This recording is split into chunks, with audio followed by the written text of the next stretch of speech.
Hey guys, welcome back to today's video. Today is Friday, January 22nd, 2021, and despite Donald Trump leaving office 2 days ago, he is still going to be dominating much of the political discourse for the next 4 years. He's been supposedly discussing starting a brand new political party, and since Joe Biden isn't necessarily doing anything that's, I wouldn't say necessarily newsworthy, but I don't think that it's something that could consequently hurt the Democratic Party the same way that this would hurt the Republican Party, but this is now in discussion. And I think this is something that could actually happen given Donald Trump's very large ego. I think regardless of where you stand on the political aisle, he is someone who has been elevated into office, having no political experience whatsoever. His supporters truly love him. They go with him to the end. They do anything that he asks, and they vote for him time and time again, and they will likely vote for him in 2024. And when we're looking at the just the possibility that a new political party arises, I mean, this would probably be one of the strongest political parties in United States history that isn't a part of the major party two-party system. I mean that very seriously. I do think Donald Trump could take a significant portion of the electorate and get possibly 25, 26, 27% of the American people on board with a brand new political party that could be formed out of just his ideology, out of just his presidency. A 4-year term could turn into a few decade-long party, possibly even longer. But he, of course, would have to actually do a lot of paperwork, do a lot of work in order to get this party up and running. But I wouldn't put it past President Trump, and I'm sure many of you guys, regardless of how you view him, know that he has a very powerful base, and he can tap into that no matter where he is, no matter what he does. They are loyal to him. They are not loyal to the Republican Party. So this new party, what would they call it? Well, it looks as if this is going to be discussed, the Patriot Party. This comes from sources and aides, people close to President Trump in the White House. No longer, I guess, the incumbent president, but the White House did not give a comment about this. And usually, when you're the incumbent president representing a political party, you will immediately dispel any rumors that there is going to be a brand new political party formed out of your election loss. This is something that I really think could be viewed as very spiteful, but also very effective for Donald Trump's brand. Because the Republican Party is going to start to distance themselves. Whether he likes it or not, they do acknowledge that he is disapproved of nationwide. The Republican Party acknowledges, whether publicly or privately, that the American people support removing President Trump. 53% of Americans support removing President Trump. Obviously, he's gone now, so this really doesn't matter. But back, 2 days ago, on Biden's inauguration day, the majority of the American people not only wanted him impeached, but actually removed from office. And 58% of the American people disapprove of President Trump's performance the day he leaves office. Only 39% approve. So that's not something that the Republican Party is going to want to continue. They're not going to want to continue under someone who lost an election to Joe Biden. However, many of those who are in, very large support of President Trump may want to continue under his political party rather than the Republican Party. I don't think it's too surprising to see. I don't have the map up here, unfortunately. I really wish that I did. I probably should have gotten that prepared. But President Trump shifted a number of states to the right from 2012 to 2016. A number of states, double digits in some of these states, because Donald Trump appealed to a group of voters that hadn't been tapped into by the Republican Party. North and South Dakota shifted by double digits from 2012 to 2016. Around the country, despite them being already safe states for Mitt Romney, safe states for John McCain, they shifted even more heavily. A lot of those ancestrally Democratic areas, or at least ancestrally competitive areas, a lot of those previous Democrats, conservative Democrats, moderate Democrats in North, South Dakota, in West Virginia, in Kentucky, in Louisiana, Arkansas, a lot of these southern states that are now stereotyped as absolutely solid for the GOP. Keep in mind, Mississippi was not even a safe state in 2012. It was an 11-point margin of victory for Mitt Romney. 11. That's comparable to the Michigan victory for Obama in 2012. But Donald Trump shifted that state significantly to the right. He did it again in 2020, not super significantly, but shifted it to the right. And he actually helped the GOP, I'd argue, in a number of down-ballot races. And he knows this. He knows that when he was on the ballot, Republicans performed better than when he was not on the ballot. That is factual. Now the question remains whether or not he could run again in 2024 and help them the same way. Chances are he probably couldn't, given that he lost a pretty significant amount of support after the failed insurrection on the Capitol. I mean, we saw the approval rating dip, in ways that we had never really seen before, a super significant dip. There's not a single other time in the Trump presidency where we've seen such a drastic downfall or increase in such a short period of time. So, looking at President Trump, we're going to get to that in just a moment. He could run in 2024, but I think his impact would be much greater on the American people for his name, expanding his legacy so that way the last thing people don't remember about him is the Capitol riots, but rather a new political party that brings in new members to the House of Representatives, new members into the United States Senate. But also, the GOP knows this could be a fatal blow. They know this could be the end of the GOP. If Donald Trump does choose to start a political party, and while just 39% of Americans approve of him, he has hovered in the mid-30s at the lowest point in his entire presidency. And all of those voters who are in the mid-30s will 100% back him in 2024.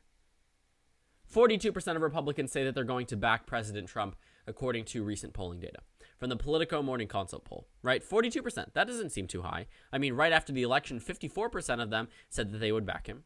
But what does 42% mean? Well, you just saw me flash the 2016 Republican primary numbers, and considering that many Republicans will likely be trying to run in 2024, Donald Trump can win with just 42%. He won in 2016 with 30%, 40% in certain states. And because the Republican nomination process is arguably much more undemocratic than the Democratic one, even though the Democratic primary has superdelegates, which don't actually make an impact now on the first ballot, but do on the second ballot, in 2016 and 2020, when you're looking at the ways that a lot of these states allocate delegates, it's not by proportions. It's by a winner-take-all method in a number of states, large states, that completely deny candidates who receive 0.1% less than the first-place winner. Think about it. Look at all of these candidates that were running. In some of these states, Donald Trump received 30, 34, 35% of the vote, yet won 100% of the delegates from the state. That doesn't make sense. It never makes sense. But that's the way that the Republican Party chooses to go about their nomination process. I'm not going to critique it anymore. But look at that Donald Trump number. Even when he was declared the official nominee, he was still only polling at 47%. That's not even the majority of Republican Party voters. I don't think people realize this. While 42% may not be too high, 42% certainly is enough to win a primary. And Donald Trump showed that. He never cracked 50%. He never cracked 50% throughout the entirety of his campaign. He was the front runner in the Republican primary for nearly 2 years. Nearly 2 years. Not nearly 2 years, nearly an entire year. When his name was first brought up, he skyrocketed in terms of the polls. He skyrocketed, right? He went from polling around 4-5%, and then when he was very serious about it, jumped up, overcame Bush, which was the hugest thing that we had ever seen happen in the Republican primary, took it away. Only Ben Carson could really compare. Only Ben Carson got close. And when you're looking at President Trump, when the primaries began to happen, he was hovering 30s, 29%, and still decimating his opponents, primary after primary after primary, eventually phasing out Jeb Bush, Ben Carson, Marco Rubio, names that were doing very well, all because the Republican Party could not consolidate around a candidate that was quote-unquote anti-Trump. They couldn't do it. They simply could not. And because Donald Trump got that plurality of the vote nationally, in states, he won them on the primary level. So this 42% number, don't let it fool you. He can absolutely win a primary, and probably would, with just 42% of the vote, given that the Republican Party has really had a very shoddy history with consolidating around a certain candidate in order to deny another. President Trump also could quickly win back that 12% lost from November to January. So I think that it's almost a done deal for the 2024 nomination if he decides to run again. But let's say he takes this 42% with him and forms a new political party. We already know that he lost this election, but can you imagine the impact of a political party that nearly matches the Republican Party in terms of ideology, in terms of the way that they would govern. Looking at this Patriot Party, you just saw Wyoming, West Virginia characterized. I do think that this Patriot Party could win in some of these states. I think that Donald Trump's new party, if he chooses to run it, could win in some of these states. But what does it tell you? Just these 8 electoral votes, where are they getting these votes from? Not Democrats. Certainly not Democrats. The Republican Party will be the only party to suffer if Donald Trump opens a new political party. It's the vote split that the Democrats have dreamed about for decades. And it's finally here if Donald Trump decides to file the paperwork, start to field candidates. I would not be shocked if 100+ House Republicans switch political parties. It may shatter the GOP. They can caucus with the GOP. But maybe they'll view that as something that's positive. Because Donald Trump fundamentally changed the GOP, for better or for worse. I'm not going to make that distinction yet. Until we actually see what happens when he's not on the ballot, we will decide for better or for worse. But looking at the amount of support that was displayed for Donald Trump in the 2020 election, the amount of support that he still retains after the domestic terrorist attack on the Capitol, I mean, looking at everything that evolved, everything that occurred since the presidency, he still holds a pretty significant portion of the Republican electorate. So if he takes them with him, the Democrats will absolutely obliterate Republicans at every single competitive state. Why? Because Democrats on the presidential level can win by a plurality in every single state. It doesn't matter. A plurality vote is all that is needed to win states. So looking at those competitive states, let's break down Texas, for example, right? Let's not use this map. Let's use the New York Times election results. Donald Trump only received 52% of the vote in Texas. Now replace his name with Ted Cruz. Replace his name with Marco Rubio, Nikki Haley, whoever ends up being the Republican nominee in 2024 if Donald Trump decides to form a new political party. You will see that the Republicans could receive 52%. But there's Joe Biden at 56.5%. I don't think it gets much simpler than this. If Donald Trump takes even 30% of the Republican support, 30% of the Republican support, I'm going to take out my calculator here to do the exact calculation, because that is something that will absolutely ruin the GOP's chances, not only in states that voted for Biden the first time, but in states that voted for Trump. 30% of that takes away roughly 16% of the vote from the GOP. 52 minus 16 is 36. So what you have is the Republican Party getting 36% of the vote, Donald Trump getting 16% of the vote, or whoever runs under the Patriot Party backed by Donald Trump. Chances are it'd probably be him. And then the Democrats only get 47%. You see, the ideology there is that the Republicans still win in terms of overall combined vote, because the Patriot and Republican Party likely agree with each other much more than the Patriot and Democrat or Republican and Democratic parties. But because we are working in a plurality system, someone can't simply say, here are my votes. Add them to your total. The Democrats would win Texas because they got the plurality, and it would be a Democratic plus 11-point victory despite the entire state voting against the Democratic Party. And that could be the case in every other swing state. It would be an insured 413 electoral vote victory, which is actually why some Democrats think this is a very positive thing. Many Democrats, the majority of Democrats, would view this as a very positive thing because it would start the beginning of the end for the Republican Party. Because if Donald Trump puts his finger down, just wants to screw over Mitch McConnell, wants to screw over other Senate Republicans, wants to make them pay for not backing him for electoral certification, make them pay for not backing him for the Capitol insurrection, make them pay for endorsing Joe Biden. John Kasich, a number of Republicans endorsed Joe Biden, spoke at the DNC, and the Republican Party still lets them in their party. Some areas are, discounting them, John Kasich, and calling them rhinos, but at the same time, there's still those moderate Republicans, those Romney, McCain-esque Republicans that don't exactly view those people as enemies. But the Make America Great Again wing of the Republican Party absolutely does. And if they truly believe the Republican Party has turned their backs on them because they didn't object to the electoral certification, I mean, at the time, the Republicans had the majority in the United States Senate. They had the numbers to block it, and then it would go to the governor certification. But it didn't happen because they knew there was no voter fraud. But considering that Donald Trump has been spewing these baseless claims to his supporters, I can guarantee you, the majority of his supporters believe that the election was rigged. The majority of Republicans factually believe the election was rigged in one way or another against Donald Trump.